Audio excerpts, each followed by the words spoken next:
everyone. I hope you're all doing well today. I can't wait until we can have our Sunday school lessons together in person again. But for today, I'm super excited to teach you this lesson through the video. So last week, you learned about King Solomon and how he was the leader of Israel and how he built the temple in Jerusalem. And you learned all about the temple. And today, we're going to learn about some other parts of King Solomon's life. So, King Solomon did a lot of good things. He built the temple so that God could have a permanent temple in Jerusalem, but he also disobeyed God in a lot of ways. And because of that, God decided to take away his kingdom.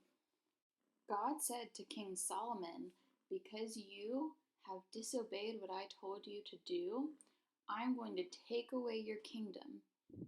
But because of all the ways that your father, King David, served me, I'm not going to take it away while you're still alive.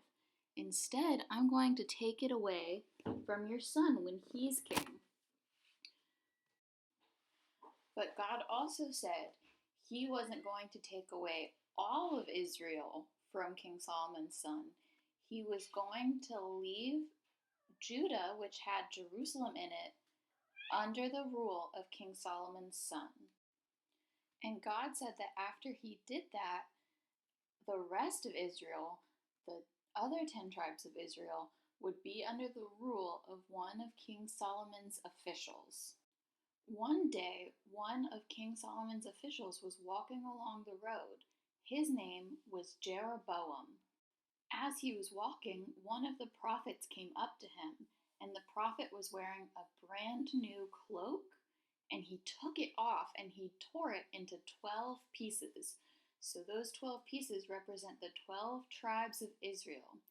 And the prophet said to Jeroboam, "Take 10 pieces for yourself, because the Lord, the God of Israel, says to you, I am going to take the kingdom away from Solomon, and I will give you 10 tribes. Solomon will keep one tribe for the sake of my servant David and for the sake of Jerusalem, the city I have chosen to be my own from the whole land of Israel." Now King Solomon had a son named Rehoboam, and after King Solomon died, his son Rehoboam became king of Israel. When Jeroboam heard that Rehoboam had become king, he went to Rehoboam and he said, "Your father made our lives really hard and treated us really badly. Now that you're king, can you make our lives easier for us?" And Rehoboam didn't know what to say, so he told Jeroboam to come back in 3 days and he would tell him his answer. Now Rehoboam had to figure out what to say, so he went to his royal advisors and he asked them, "What should I say to these people?" And his royal advisors told him he should answer them nicely. They said, "If you want to serve this people well, give a favorable answer to their requests, and they will serve you loyally." But Rehoboam didn't like this answer, so instead he went to his friends and he said to them, "What should I tell these people?" And his friends gave a really different answer. They said, "These people have said to you, your father put a heavy yoke on us." That means they made his life hard. "But we want you to make our life easier.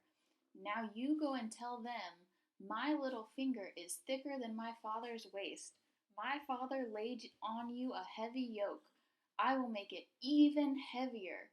My father scourged you with whips, and I will scourge you with scorpions." So basically, they told him they should be really mean to Jeroboam and the other Israelites. So when Jeroboam came back to find out what the king's answer was, the king decided to listen to his friend's advice instead of his wise advisor's advice. So he said to them, "My father scourged you with whips, and I will scourge you with scorpions." And of course, that wasn't a nice way to answer it. And because the king answered him that way, Jeroboam said that Israel would belong to him now and he would be the leader. So he took the northern 10 tribes of Israel and made them all his own and left only Judah under the rule of Rehoboam. Now, there was one other tribe, but they moved in between the two, so they're not really in our story this week, but we will probably talk about them at some point. Now, if we stopped there, that might sound like a really happy ending to our story, but our story doesn't stop there. After the northern 10 tribes split into their own country, into their own kingdom, they didn't start listening to God. They weren't obedient to him. In fact, there were 19 kings throughout the course of northern Israel, but all of them were disobedient to God, and the Bible says that they were all evil kings. And it says that the people weren't better. It says that the people disobeyed God also. And so God actually let them be taken captive by a country called the Assyrians. So the Assyrians came in and they made all of the Israelites slaves, and God let that happen because they had been disobedient. And so this is a lesson that we talk about all the time when we talk about the Israelites. We talk about how they'll be obedient to God for a little while, and then they'll stop being obedient and they'll worship other gods or other false idols. And then there are always consequences for their actions. And so whenever we talk about this, we just have to remember that it might be hard to be obedient to God, and it might be hard to remember the lessons that we learn, but we have to keep working on that. We have to keep remembering and being obedient, because otherwise we're going to have consequences every time. Even though our story this week doesn't have a super happy ending, I hope that you guys enjoyed learning a little bit more about the Israelites. Next week, you guys are going to learn a little bit about Judah and what happened to Judah after the other tribes left them. And I can't wait to see you all. I hope you have a good week. If you guys want to color pictures or do any crafts to go on our bulletin board, maybe we can find a way to get pictures of those and put them in a video in the future. But anyway, goodbye, guys.